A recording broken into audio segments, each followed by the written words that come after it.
Let's delve into this a little bit further now. Joining me now is Michael Geoghegan. He's a political analyst, as well as Lydia Mildren. She's a political science professor at the University of Windsor. Great to have both of you.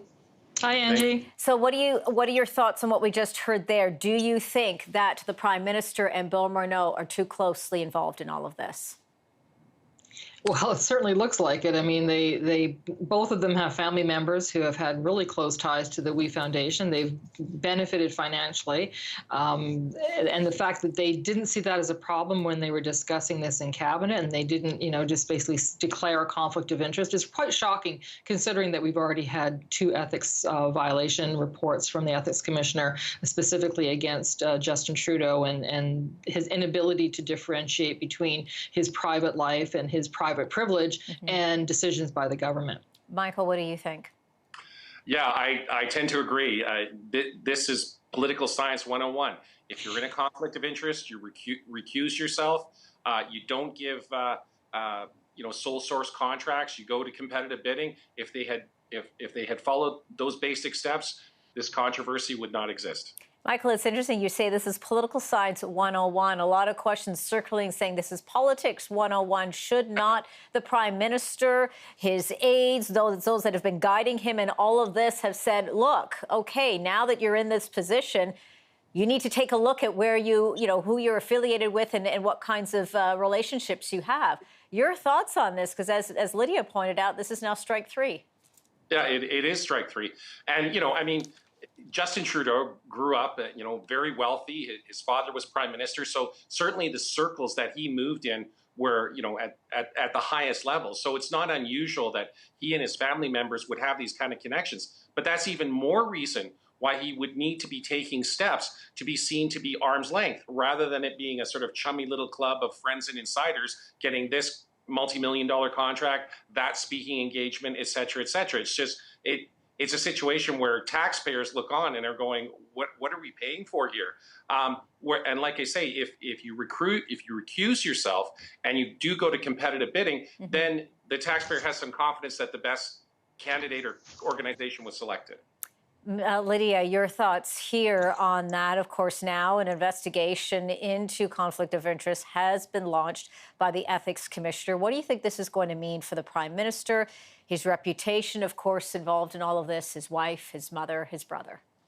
Well, his reputation, once again, is being challenged. I mean, he's got the COVID crisis to sort of use as a screen between him and people who are going to criticize him. He's actually said that, we shouldn't be talking about who got paid. It's all about the students, which I think a lot of people thought was a bit rich. But what I find really curious about this whole scenario, and just that simple step of saying, I have to declare a conflict of interest, is that, remember, we didn't have a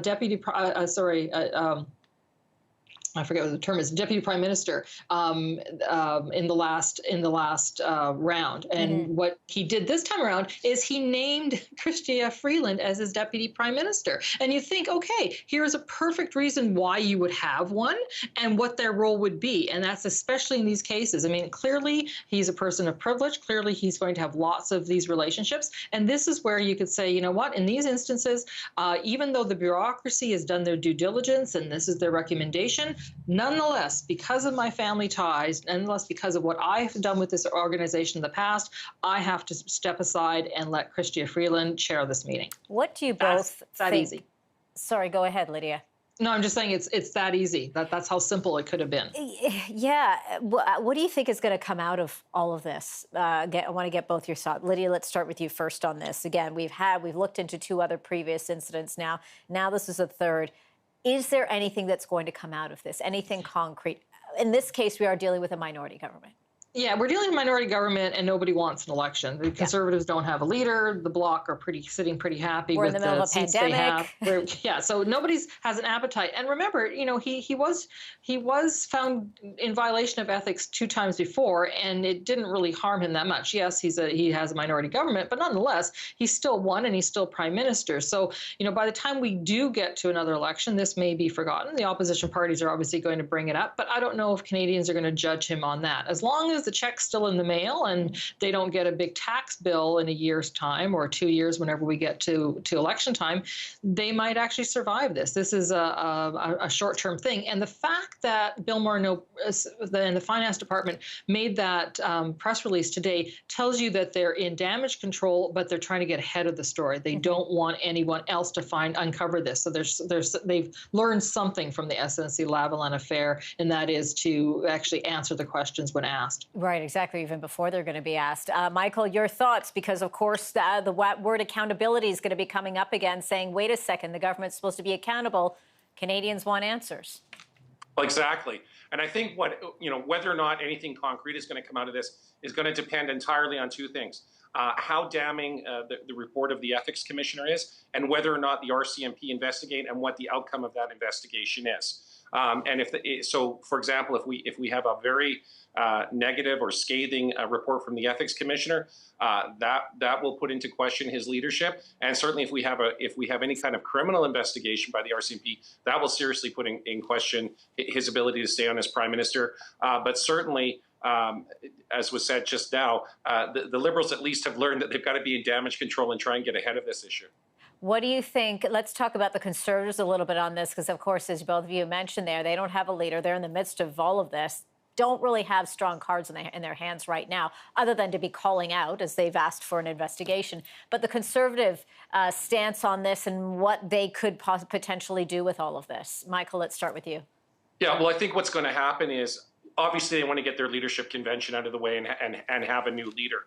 And obviously, that new leader is going to be hammering, the Trudeau and the Trudeau government over this, ethics issue. And it will be a recurring theme when we go into the general election. They're certainly going to be reminding Canadians of this. But as you noted, we are in the midst of a pandemic, so I don't think anyone wants a general election right now. But certainly, I think there's an appetite to hold this government's feet to the fire. So the current policy of trying to, do things through, virtual meetings and conference calls and whatnot, I think there's going to be increased pressure to recall Parliament and to see more in the way of accountability to the opposition in terms of the government's conduct. And we're certainly hearing that from the Conservatives, wanting to recall Parliament so they can have the government answer directly questions on this. Lydia, let's get your thoughts on this, your thoughts in terms of what the Conservatives can do. But also now you've got Canadians paying attention to another situation here, wanting just some answers. Can the Conservatives use this to their advantage?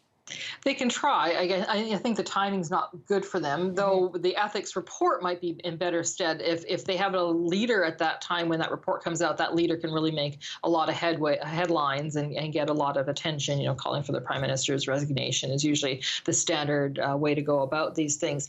But, we have to remember, again, in the context of the times we're at, if any Canadians watch American news or follow what happens in the United States, even this is nothing. This is like a nothing event compared to the statements that the U.S. president has on a daily, if not hourly basis. So when we judge our prime minister against others, he still looks pretty good, even though this seems fishy.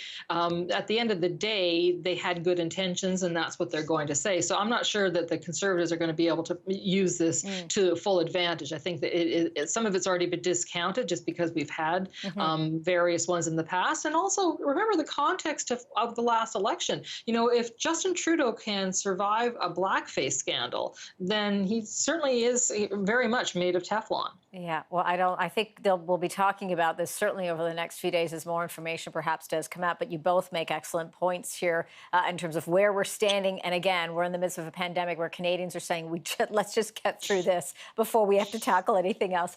Michael Geoghegan, Lydia Milgren, great having you both on this. Appreciate your analysis on this. You both have a great weekend. You too. Thanks, Angie. You're welcome.